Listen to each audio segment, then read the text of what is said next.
La famille, bonjour à tous, j'espère que vous allez bien. Vous m'excuserez les gars, je suis encore dans mon studio provisoire. Normalement, c'est la dernière vidéo que je fais ici, mais voilà, vous m'excuserez pour ça. Bon, victoire 2 buts à 1 du Real Madrid, but de Rodrigo, but de Bellingham, encore Bellingham. On va en parler, on va faire un peu le tour. Bellingham, Vinicius. Voilà, deux joueurs exceptionnels, mais je vais pas vous cacher les frérots, je suis content de la victoire. D'accord, on prend les 3 points, on s'approche un peu plus des huitièmes de finale, mais je suis quand même inquiet. Je suis quand même inquiet parce que le fond de jeu, les gars. Une fois de plus, vous allez me dire tu nous saoules avec ton fond de jeu, mais les gars, on est d'accord que là, ce match, il s'est résumé à quoi? Balancer le ballon à Vinicius. Franchement, j'ai l'impression que ce match, ça s'est résumé à Vinicius est devant, on lui balance le ballon et on les laisse se démerder. Ils ont capté que le défenseur là, le défenseur central droit ou le latéral droit là, Satama ou je sais pas comment il s'appelle, bref, ils ont compris qu'il était un peu nul, que Vinicius le bouffait en vitesse et voilà les gars. Voilà le fond de jeu du Real. Lui qui a la balle, il cherche Vini, il lui balance et on se démerde. Quand vous regardez la première mi-temps du Real Madrid, les gars, c'est pas exceptionnel du tout. Hein. Quand tu vois que c'est Rudiger qui fait des transverses à la Vini et que tu as une grosse coupure entre la ligne du milieu de terrain et l'attaque, c'est grave. Surtout quand tu es le Real Madrid et que tu as des joueurs de renom au milieu de terrain. Parce que clairement, d'habitude, on joue en quoi? 4-3-1-2. Mais là, j'ai l'impression que Bellingham a eu l'ordre de venir s'aligner avec ça faisait un 4-4-2, les gars. Deux lignes de 4 et tu as les deux devant. C'est tout.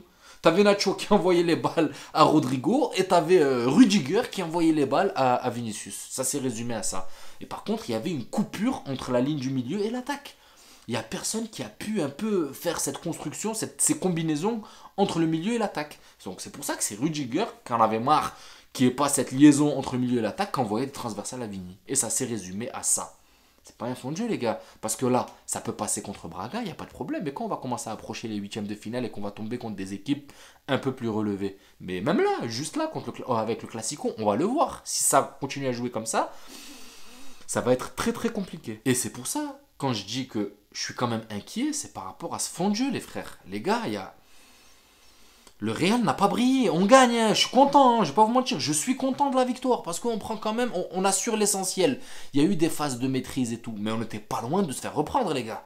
On n'était pas loin de se faire reprendre. Quand tu vois l'équipe de Braga qui arrive à aligner 3-4 passes en plein milieu de notre défense centrale, c'est inquiétant. C'est inquiétant, les frères. C'est inquiétant. Donc, est-ce que je suis rassuré? Non, non, non, clairement, les gars. Je suis content, mais pas rassuré. Je suis inquiet. Le but qu'on prend du Sporting Braga, c'est pas normal. On ne doit pas le prendre à cette vitesse. On ne doit pas le prendre à cette vitesse. On met un but, on n'a même pas le temps de digérer notre.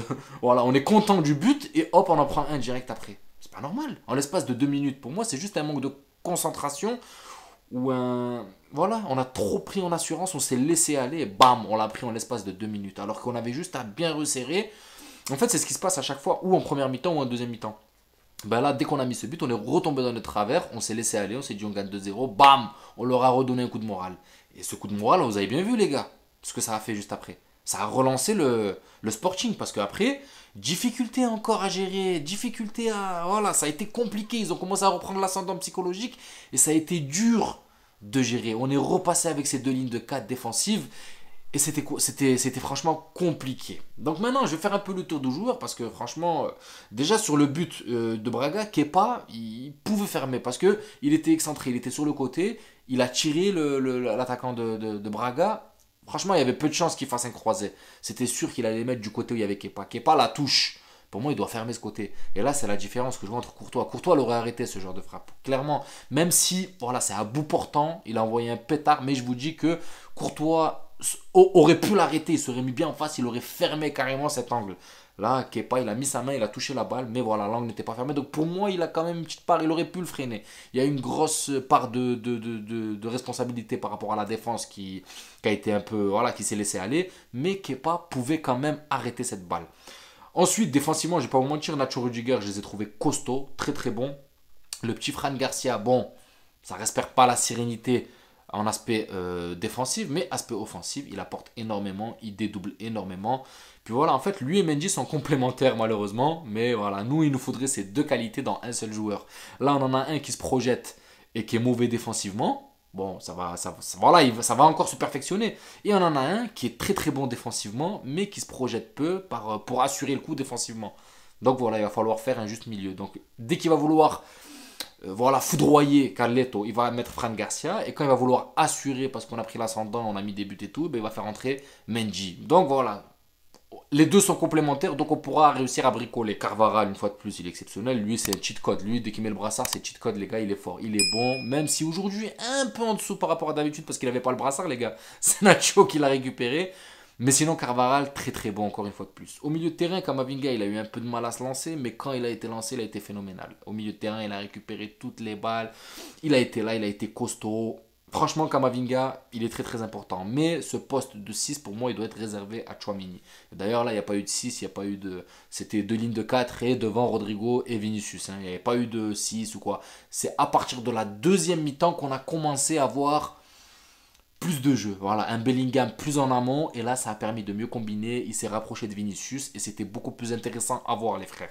Je ne vais pas vous mentir. Mais en tout cas, deuxième mi-temps était beaucoup plus constructif jusqu'à ce qu'on prenne ce but du Braga.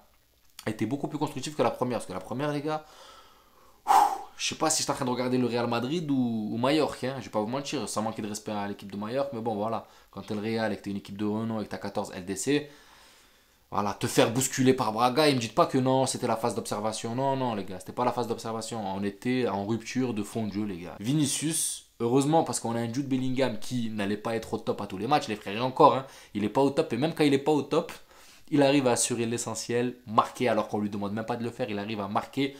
Et les 20 minutes où il va être bon, bah, ça va suffire pour faire la diff. Vous voyez, il peut être mauvais pendant... Pas mauvais, mais genre, voilà, la moyenne pendant 60 minutes, mais les 20 minutes où il va être bon, bah, il va te faire la diff. Et c'est là que tu reconnais les très grands joueurs.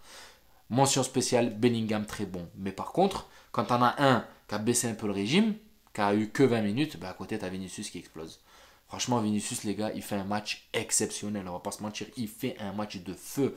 Le Sartat, là, ou je sais pas comment il s'appelle, là. On va l'appeler Sertet. Le Sertet sur le côté, là, il l'a bouffé. Il a fait danser. Je sais pas, vous avez vu un moment les passements de jambes sur le côté.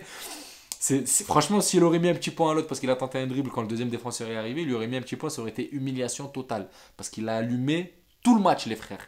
Tout le match, il lui a mis sa misère. Vinicius, sur ce match, mention spéciale. J'espère qu'il va nous faire la même contre le Barça. Après, ce ne sera pas Sertet, ça sera Araujo, donc ça sera beaucoup plus compliqué. Mais je sens que Vinicius monte crescendo. Il suffit juste qu'on ait un Bellingham de feu ce jour-là et un Vinicius de feu. Et je pense qu'il y a moyen de rentrer dans la tête de cette équipe du Barça parce que eux, ils ont grave des blessés, les frères. Et ça peut que nous profiter. Donc Vinicius, mention spéciale pour moi, homme du match. Il fait un très très bon match. Bellingham, même si c'est moins que ce qu'il nous a habitué parce qu'il nous a habitué à un très haut level. Là, il a fait un peu moins, mais il assure quand même l'essentiel en faisant 20-25 minutes très bonnes qui lui permettent de mettre un but et puis voilà, de titiller un petit peu l'adversaire, leur faire mal. Parce que même quand offensivement c'est compliqué, ben, défensivement il fait les efforts. Il fait les efforts jusqu'au bout. Rodrigo, par contre, Rodrigo, je vais pas vous mentir, moi je le trouve... Il a mis ce but. J'ai dit dans l'ancienne vidéo qu'il fallait qu'il mette un but pour le remettre en confiance. Mais merci qui? Merci Vinicius, les frères. Parce que si Vinicius fait pas le taf pour lui donner ce but, il n'y a pas de but, les gars. Il n'y a pas de but. Et je suis même pas sûr que ce soit lui qui le met. Il lui a attribué, mais quand... Ils se sont pas attardés sur la vidéo, mais on dirait que c'est... Bref, on va le compter pour Rodrigo, mais je pense pas que c'est un but qui lui permette de regagner en confiance, les frères. Il a besoin de plus. Et là, il va falloir vite qu'il remonte le level parce qu'on a besoin de lui. On a clairement besoin de lui. Et il ne peut pas encore continuer à nous envoyer des prestations comme ça. Là, celle d'avant, elle était moyenne haute parce que voilà, il fait ce qu'il faut pour mettre des buts. Mais là, j'ai l'impression que la frustration est en train de prendre le dessus. Il met ce but, mais il est encore frustré. Donc, voilà, j'espère qu'il débloque son compteur parce qu'il n'est qu'à 2 buts, les frères. C'est très très peu par rapport à ce qu'il a fait l'année dernière. Là, il est que à 2 buts. Là, il est vraiment à bas régime. Maintenant, la prochaine étape, le Classico. On a balayé cette étape Ligue des Champions. On a validé notre 3e victoire en Ligue 1 LDC, pardon. Maintenant, les gars, le Classico. Et là, tout reste à prouver, les frères. Tout reste à prouver. Je rappelle que le dernier match contre le Barça, on a pris un 3-0. Vous allez me dire, ouais, ça compte pas. Maintenant, ça compte, les frères. Maintenant, ça compte. En plus, ils sont affaiblis. Ils auront toujours l'excuse de... Ils sont affaiblis. Mais affaiblis ou pas, il faut les taper avec la manière. Et pas la manière d'aujourd'hui, les frères. Pas la manière d'aujourd'hui. Il faut vraiment mettre les termes, les mots. Donc voilà la famille, j'espère que cette vidéo vous plaira. N'hésitez pas à vous abonner, à liker, ça donnera beaucoup de force à la chaîne. N'hésitez pas à me follow aussi sur Twitter. Je vous souhaite une bonne soirée, je vous dis à la prochaine vidéo. Ciao la famille.